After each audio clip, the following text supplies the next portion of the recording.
The Swaminarayan Sampradaya was established by Bhagwan Swaminarayan. He was born in 1781 in the northern part of India, in a small village called Chapaya near Ayodhya. He passed away in 1830. He had left home when he was 11. He travelled the length and breadth of India, and he came to Gujarat when he was 18 years of age. He met his Guru Ramanand Swami, who appointed him as the head, and at the age of 21, Bhagwan Swaminarayan became the head of the Swaminarayan Sampradaya. He effected a spiritual, moral and social renaissance on the land of Gujarat. He had initiated more than 3,000 sadhus, 500 paramahansas, that is, sadhus of the highest caliber. He had a following of 1 million people. He had a following of 2 million people. And basically he set about repairing the social, moral and spiritual fabric of Gujarat. And basically his bent was that householders should have a pure moral life. Sadhus should also have a pure moral life. For the householders, he prescribed that one should not have any addictions, no stealing, no meat, no adultery, and one should be sincere and faithful to the duties that one has in life. For the sadhus, it was a stricter code of conduct.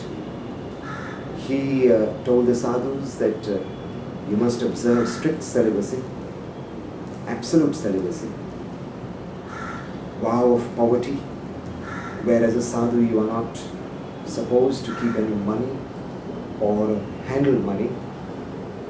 The third vow, the vow of non-taste, so eating in a wooden bowl, adding water, and eating the vegetarian food. The fourth vow of humility. If someone were to insult or beat a sadhu, ideally the sadhu should not retaliate but pray for the good of his opposers. And the last vow is of non-attachment. Once a person has renounced his family to be initiated into the sadhu fold, then he no longer has any communication with his family members. The whole world becomes his family. So he more or less armed his sadhus with these disciplines.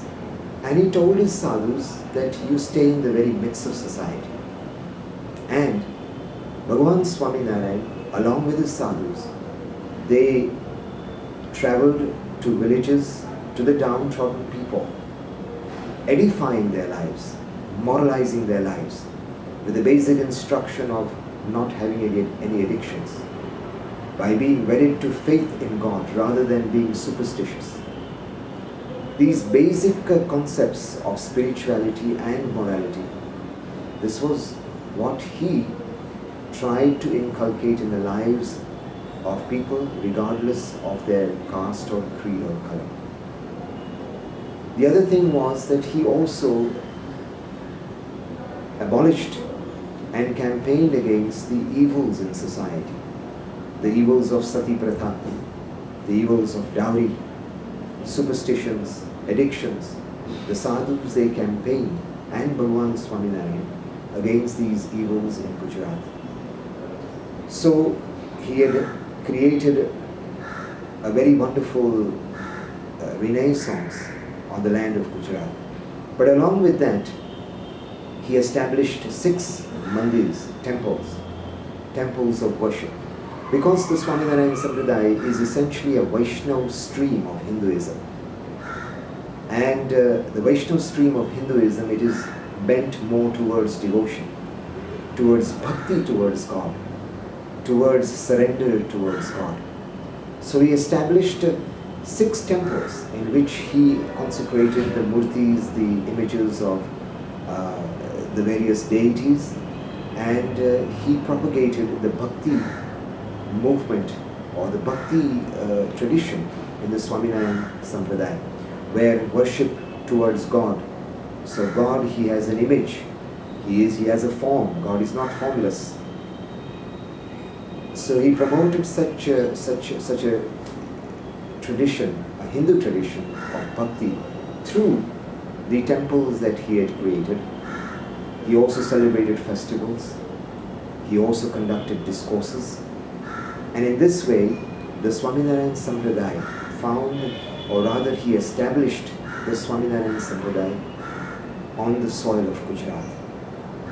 Bhagavan Swaminarayan, he had very much derived and interpreted his philosophy from the traditional Hindu religion, from the Upanishads and from the Vedas.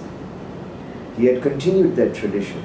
He had revived that tradition on the soil of Gujarat. His essential message was that one should realize oneself to be the Atma, the soul. Only when one realizes oneself to be the Atma can one transcend the bondage and miseries of life. As long as one believes that one is the body, one can never, ever transcend the miseries and the joys and defeats, the ups and downs that one experiences in human life, and the bondage of cycle and the bondage of birth and death, the cycles of birth and death in life. So he pointed out the essential and the ultimate purpose of life is to realize oneself to be Atma. How can one arrive at this realization? Bhagavan Swaminarayan said either one has the association of God or a God realized sadhu. Only through the spiritual association of God or a God realized sadhu can one achieve Atma realization, and one can achieve God realization. Bhagavan Swaminarayan, in his discourses and during his times, he had highlighted Gunaditananda Swami, who was one of his paramahansas, one of his sadhus, to be his ideal disciple and abode.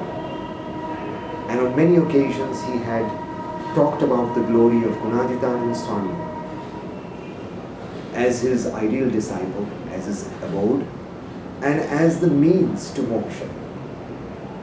When Bhagavan Swaminarayan passed away, Gunaditananda Swami continued his mission, his socio-spiritual mission, because Bhagavan Swaminarayan, he had also performed through the sadhus and through the devotees various social services.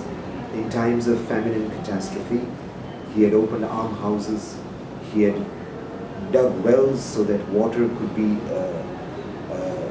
used, or rather water could collect and we could have a reservoir of water. So he had performed various social services. Gunaditananda Swami, who was his first successor, he continued his mission, his spiritual mission, his social mission. And Gunaditananda Swami talked about the glory of Bhagavan Swaminarayan.